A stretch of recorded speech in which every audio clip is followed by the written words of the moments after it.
आज का हमारा टॉपिक है plant fungi interaction stage of pathogenesis.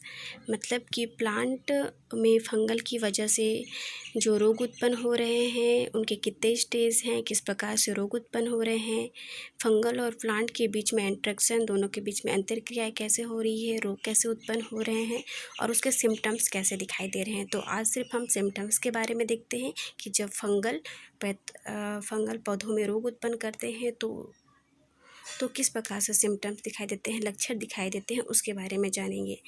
तो हम जानते हैं कि फंगल बहुत सारे रोग उत्पन्न करते हैं पौधों पर, जैसे कि स्मट डिसीज़ हो गया, रस्ट हो गया या फिर लीफ स्पॉट हो गया, ब्लास्ट डिसीज़ हो गया। तो आज हम ऐसे ही 2 डिसीज़ सिम्टम्स के बारे में जानेंगे जो फंगल की वजह से होते हैं। तो आज सबसे पहले देखते हैं ब्लास्ट डिसीज़ ऑफ पैडी। जो पैडी में, धान में होने वाले ब्लास्ट डिसीज़ है उसके बारे में जानेंगे। तो ये जो ब्लास्ट डिसीज़ है ये जनरली धान के पौधों में देखने को मिलते हैं। धान का नाम है ओराइजा सटाइवा।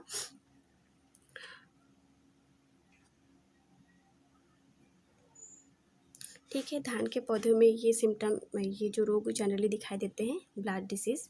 ठीक है, तो जहाँ पे धान उगाए जाते हैं, भारत के लगभग सभी जगहों पर धान की खेती की जाती है और विश्व में भी इसकी खेती की जाती है। ठीक है, तो उन जगहों पर ये जो रोग है, डिसीज़ है, ये पाया जाता है।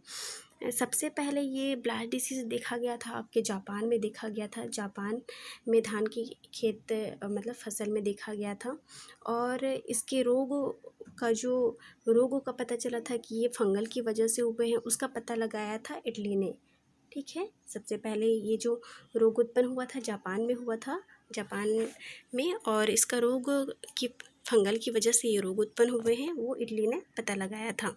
और रोग के बारे में बात करें तो रोग लगभग सभी भारत के सभी एरिया में और विश्व के कुछ जगहों पर धान की खेती की जाती है जहाँ पे ब्लास्ट डिसीज़ पाया जाता है धान की खेतों पर।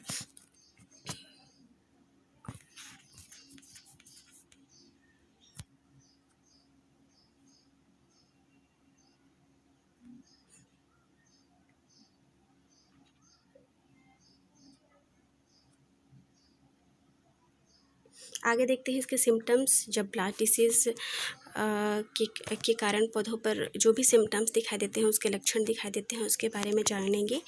पौधा और फंगल के बीच में जो भी इंट्रैक्शन होगा, अंतरक्रियाएं होगी, उसके कारण जो रोग उत्पन्न होंगे और उस रोग के कारण जो भी लक्षण दिखाई देंगे, ठीक है, उसके बारे में हम देख रहे हैं। तो देखते हैं ब्लास्ट डिसीज़ में कैसे सिम्टम्स दिखाई देते हैं। ये जो सिम्टम्स है वो पौधों के किसी भी वायु क्षेत्र मतलब जो एक्सटर्नल एरिया है उस जगह पर दिखाई देंगे, जैसे कि पत्ती हो गया, उसके पुष्पक्रम हो गए, गांठ हो गए, उसके दाने हो गए या फिर वो छिलके। कहाँ कहाँ दिखाई देंगे ये लक्षण?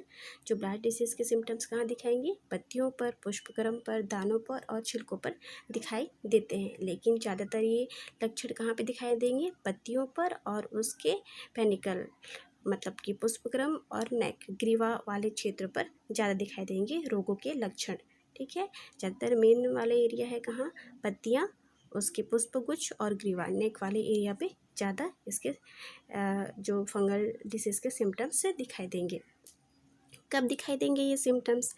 जब नर्सरी में छोटा पौधा लगाया जाता है, नर्सरी पौधा, छोटा पौधा को पौध कहेंगे, उस टाइम ज़्यादातर ये लक्षण दिखाई देते हैं। उस टाइम क्या होता है? पत्तियों पर एक नाव के आकार की लंबी लंबी धब्बियाँ दिखाई देती है, प्रकट हो जाते हैं। और इसका लंबा लंबा ये पत्तियाँ का जो धब्बों का जो साइज होता है वो 0.5 सेंटीमीटर से कई सेंटीमीटर लंबे हो सकते हैं। और इसका जो कलर के बारे में बात करें तो ये कलर कैसे दिखाई देता है? भूरे या लाल रंग का दिखाई दे सकता है या धूसर राख के समान दिखाई दे सकता है। भूरे, काले या धूसर राख के समान दिखाई दे सकते हैं। जब ये छोटे पौध को नर्सरी से निकाल कर उसके खेतों में बोया जाता है तब ये लक्षण भी दिखाई देने लग जाते हैं। जैसे ही उसमें दाने आ जाते हैं और दाने फूटने लग जाते हैं तो ये पूरे खेतों पर फैल जाते हैं और अनुकूल वातावरण मिलते ही ये क्या करते हैं, ये सारे जो धब्बे हैं ये आपस में मिल जाएंगे, धब्बे आपस में मिल जाएंगे और पूरे पत्तियों को ढक देते हैं, जिससे क्या होता है, पत्तियाँ जो है वो मुरझाया झुलसा सा दिखाई देता है। ठीक है। तो इतने सारे सिम्टम्स हैं जो कि ब्लास्ट डिसीज़ जो फंगल की वजह से होते हैं धान के खेतों पर, वो दिखाई देते हैं। फिर से रिवाइज करते हैं अपन लोग। ब्लास्ट डिसीज़ जो कि वायु भागों में पाया गया, ठीक है, पत्तियों पर, पुष्प गांठों पर या फिर दानों पर, छिलकों पर। और इसके जो मेन सिम्टम्स है वो पत्तियों पर और पुष्प गुच्छ ग्रीवा पर दिखाई देंगे। ये सबसे पहले जब नर्सरी पे पौधे लगाए जाते हैं, छोटे पौधे लगाए जाते हैं, तब दिखाई देते हैं। उस टाइम पत्तियों पर कुछ लंबे लंबे धारियाँ के समान संरचना दिखाई देती है, जिसका आकार कितना होता है 0.5 सेंटीमीटर से कई सेंटीमीटर लंबा हो सकता है। और इसका रंग जो होता है वो गहरे भूरे लाल रंग का या फिर राख के समान संरचनाएं हो सकती हैं। इसके अलावा ये जब इन पौध को, छोटे पौध को जब खेतों में लगाया जाता है तो उसमें जब बालियाँ निकलती है तो ये संपूर्ण जो फसल होता है उसमें फैल जाता है। जैसे ही अनुकूल वातावरण मिलता है, ये धब्बे आपस में क्या करते हैं, मिल जाते हैं और लंबी लंबी धारियाँ बना लेते हैं, पूरे पौधे को ढक लेते हैं, जिससे क्या होता है पूरा पौधा क्या होता है सुलझा सा, मुरझाया हुआ सा दिखने लगता है। तो ये था ब्लास्ट पैडी के सिम्टम्स।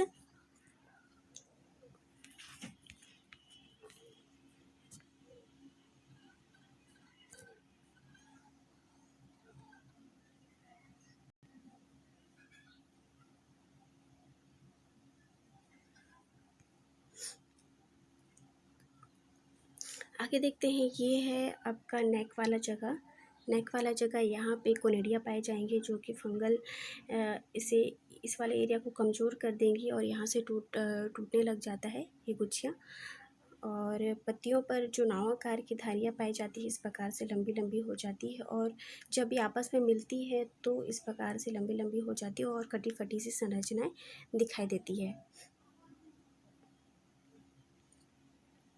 ठीक है, इस प्रकार से कोनिडिया है, यहाँ पे यंग कोनिडिया है जो कि इस ब्लास्ट डिसीज में धान के खेतों पर नुकसान पहुंचा रहे हैं।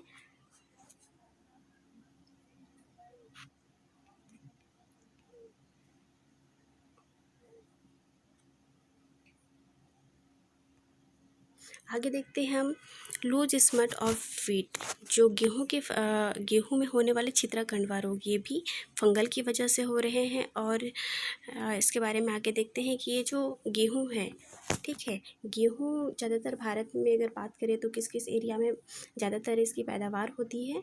इसकी पैदावार होगी आपके उत्तर प्रदेश में, पंजाब, उत्तरांचल, हरियाणा, हिमाचल प्रदेश, सिंधु गंगा मैदान, इस वाले एरिया में ज़्यादातर भारत में गेहूं की खेती की जाती है।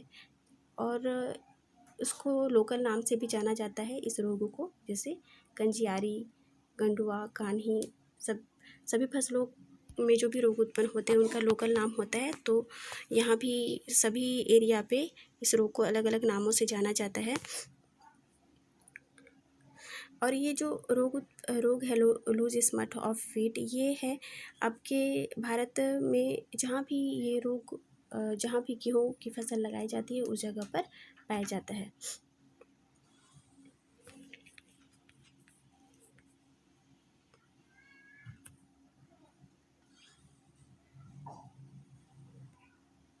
आगे देखते हैं कैसे सिम्टम्स दिखाई देते हैं।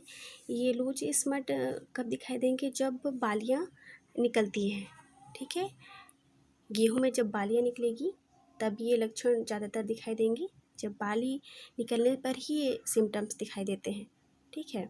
और ये सिम्टम्स कैसे रहेंगे, जो बालियाँ होती है उसमें उसमें काला चूर्ण भरा हुआ रहता है, ठीक है।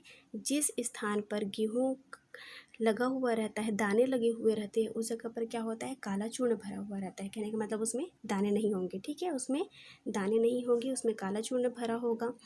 और जो रोगी बाली होती है वो स्वस्थ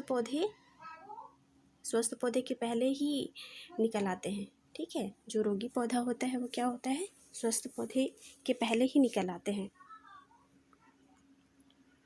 और क्या बोलना चाहिए कि जो रोगी पौधा होता है वो स्वस्थ पौधे के पहले ही,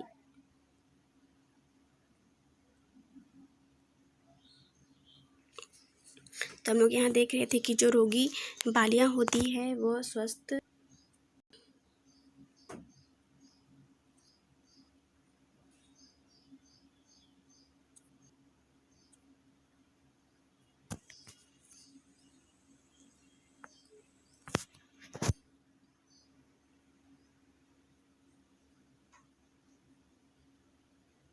स्वस्थ पौधे के पहले ही निकल आते हैं।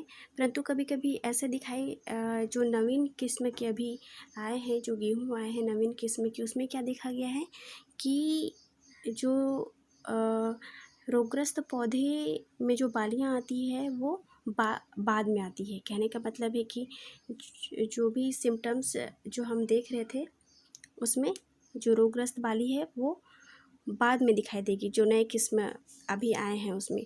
ठीक है। और इसमें क्या सिम्टम्स दिखाई देता है कि उसके जो वृंत होते हैं वो बड़े बड़े होते हैं, वृंत होते हैं वो बड़े होते हैं, जिससे क्या होता है कि दूर से ही ये सिम्टम्स दिखाई देते हैं। ठीक है, दूर से ही सिम्टम्स दिखाई देंगे उसके वृंत बड़े होने के कारण। तो इसमें जो मेन है लूज स्पॉट ऑफ वेट वाले डिसीज़ में क्या होता है, जो मेन सिम्टम्स हैं वो क्या होता है, उसके जो जो दाने लगने वाले जगह पर क्या होता है, काला चूर्ण भरा हुआ रहता है और उसमें दाने नहीं निकल पाते हैं। ठीक है, ये इसके मेन सिम्टम्स हैं। आगे देखते हैं। देखिए यहाँ पे दिया हुआ है। ठीक है, यहाँ पे किस प्रकार से उसकी बालियाँ बनी हुई है, उसमें काला काला दूसरे रंग का जो स्मट भरा हुआ है और किस प्रकार से उसमें फंगल जो है वो अपना घर बनाए हुए हैं। ठीक है, तो इसका जो आगे वाला है जिसमें हम स्टेज के बारे में पढ़ेंगे और उसके पैथोजेनेसिस के बारे में पढ़ेंगे और आगे वाले वीडियो में बनाऊंगी, इसको आप देखेंगे। ठीक है, तो ये समझ में आया होगा।